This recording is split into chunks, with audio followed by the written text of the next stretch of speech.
do they make group decisions, or is it just an individual culture?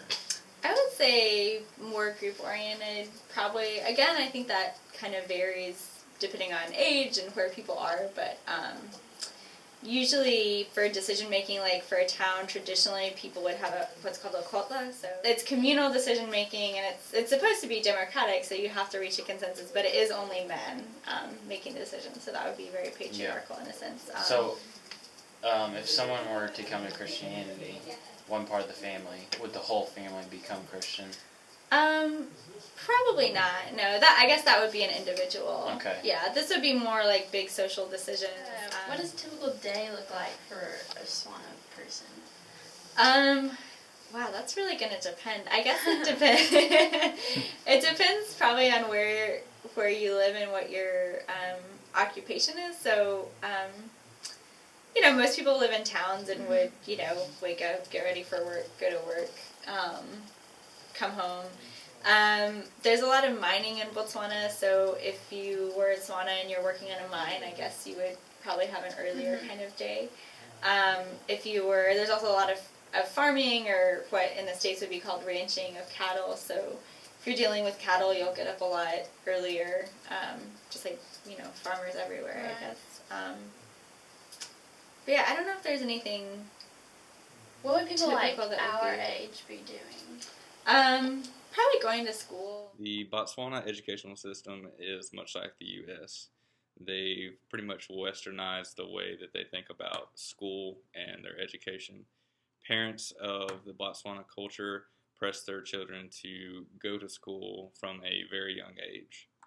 The educational system, as far as the grade system goes, it starts from what we would consider kindergarten and goes all the way up to 8th grade. And during that time, once a student reaches 8th grade, they have a decision to either go into the workforce or they have a decision to continue their education.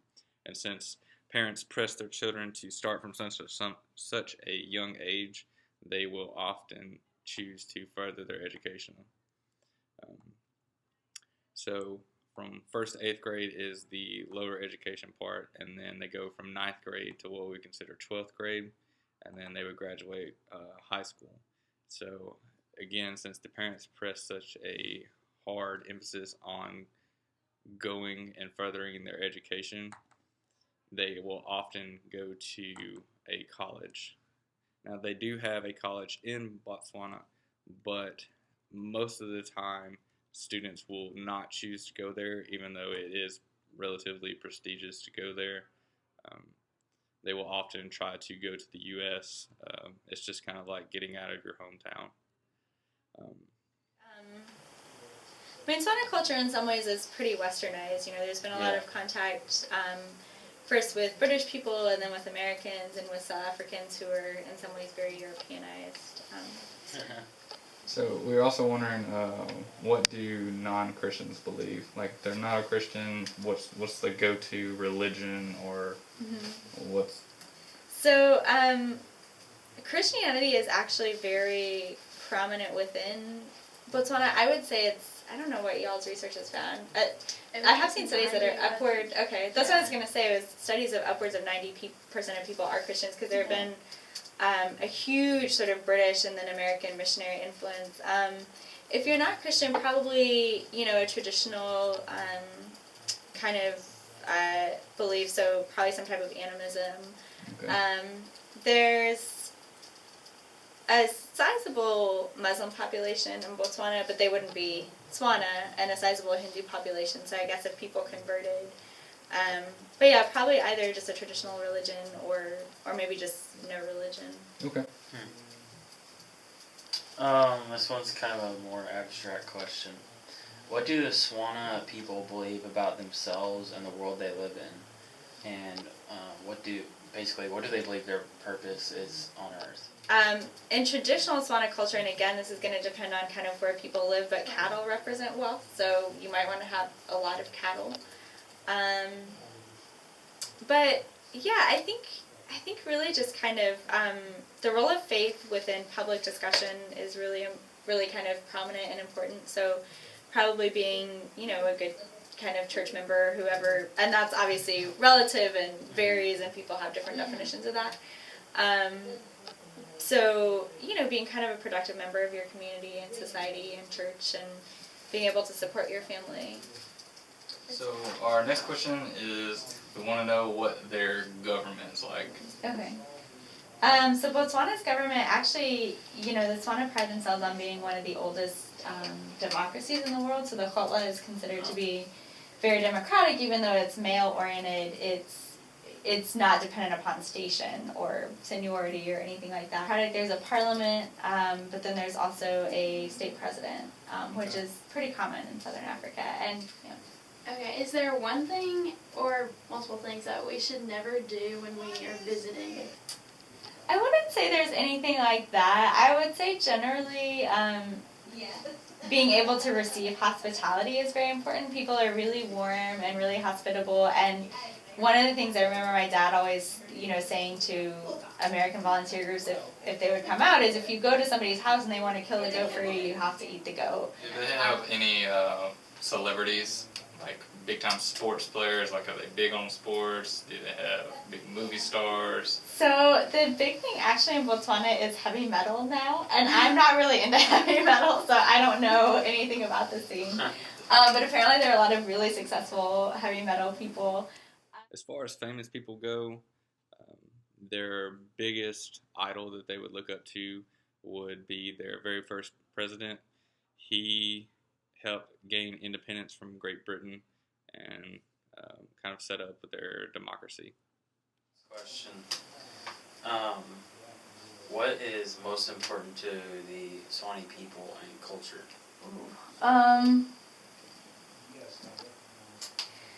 I mean, as a tangible thing, maybe cattle. So again, cattle can signify wealth, and that's really important. But kind of like we said before, just those personal values, just being a warm person, being a hospitable person, being a hardworking person. So a work ethic is really important, and being someone who's just a productive member of society. They believe that it is most important to be a good member of society and also be a good member with your church. They may look like different things to different people. Cattle is also very important to them. The more amount of cattle you have is usually directly proportionate to how successful you are in life. Again, that's different with different people, just like it is in our culture. Male dominance is usually how their culture functions. They also respect their women. In the book, The Cupboard of Life, it states that it's appropriate for men to make the decisions, but allow the women to think that they're making the decisions, and just respect them in that way. The Swana people love to listen to music. Heavy metal is a big thing right now. And also, what people do for entertainment is dancing. They do a lot of dancing for celebrations and different occasions. A lot of foot stomping. Dancing is really important, and moving around. And during church services, a lot of dancing, a lot of ululating.